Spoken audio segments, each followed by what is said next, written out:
Hey you guys, how you doing? Jack Scalfani here, and today we're making Philly cheesesteak stuffed bell peppers. We're gonna bake those up. So get in close, let me show you what we got. All right, first thing you're gonna need is thinly sliced meat, or get a steak, cook it, and then just cut it real thin.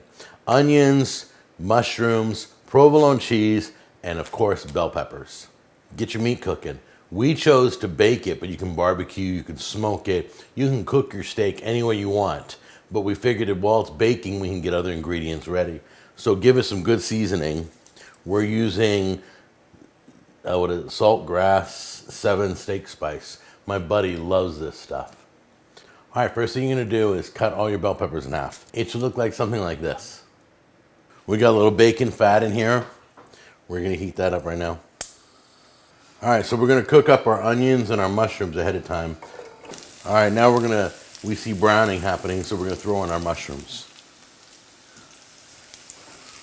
All right, let's get started stuffing these peppers. You can put a little meat in there.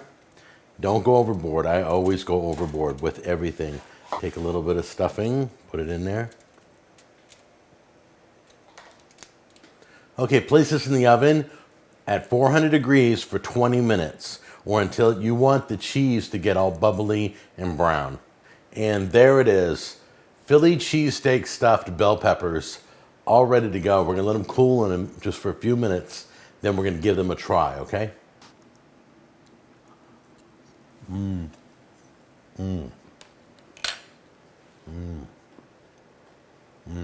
Remember, we cooked all the vegetables in that bacon grease.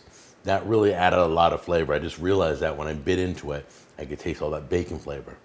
This is a home run. You've got to try this, okay? Recipes down below. Enjoy. Let me know what you think. Take care. Bye-bye.